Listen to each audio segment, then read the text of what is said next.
भारत का डंका अब दुनिया भर में बज रहा है। असली जियोपॉलिटिकल गेम क्या होता है, इस समय पूरी दुनिया को भारत से सीखना चाहिए, क्योंकि आज भारत ने एक ऐसी चाल चली है जिसे देख करके अमेरिका भी हैरान है और अमेरिका चाहता है कि भारत किसी भी कीमत पर इस चीज़ को रोक दे। लेकिन अमेरिका सीधे तौर पर भारत को ऐसा करने के लिए मना नहीं कर सकता है। हाल ही में एक खबर सामने निकल कर आती है कि इसराइल, जो कि लगातार युद्ध के घेरे में है और युद्ध लड़ते लड़ते इसराइल के हथियारों का जखीरा लगभग खाली हो चुका है।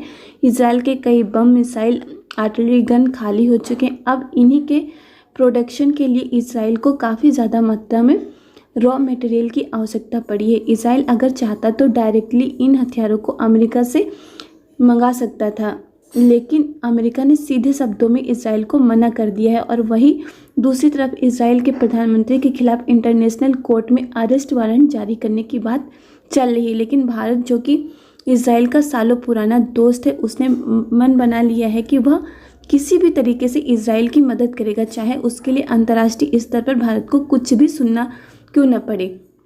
पूरी अपडेट क्या इस वीडियो में विस्तार से समझेंगे, लेकिन उससे पहले अगर अभी तक कि आप लोगों ने वीडियो को लाइक नहीं किया तो आप लोग वीडियो को लाइक कर दीजिए, साथ में चैनल को सब्सक्राइब कर नोटिफिकेशन बेल आइकन को जरूर दबा दीजिए, ताकि लेटेस्ट वीडियो की नोटिफिकेशन आप लोग को मिले और आप लोग वीडियो को सबसे पहले देख पाएँ।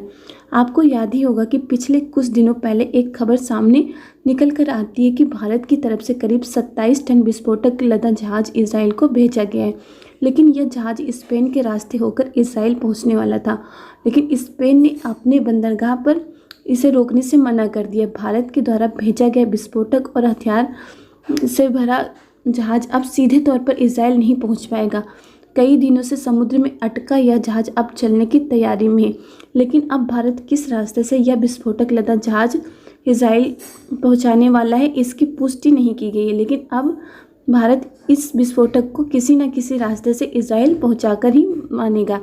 नया रास्ता कौन सा होगा, इसके बारे में भी अभी तक की कुछ भी नहीं बताया गया है, लेकिन जल्द ही इसकी रिपोर्ट आ सकती है। और यह भी हो सकता है कि इसराइल में इस विस्फोटक सामग्री को डिलीवर करने के बाद ही भारत इसकी पुष्टि करे। आप सभी लोगों को लगता होगा कि भारत इसराइल के लिए इतनी बड़ी रिस्क क्यों ले रहा है, तो आपको बता दें कि कारगिल युद्ध के समय इसराइल ही वह इकलौता देश है जिसने अपने मिलिट्री हथियारों में से भारत को हथियार भेजे थे ताकि भारत युद्ध लड़ सके। इसलिए अब जब इसराइल को हथियारों की ज़रूरत पड़ रही है तो भारत इसराइल को खुल करके सपोर्ट कर रहा है। भविष्य में अगर फिर कभी भारत को ज़रूरत पड़ेगी तो उस स्थिति में इसराइल भारत के साथ सबसे पहले खड़ा होगा।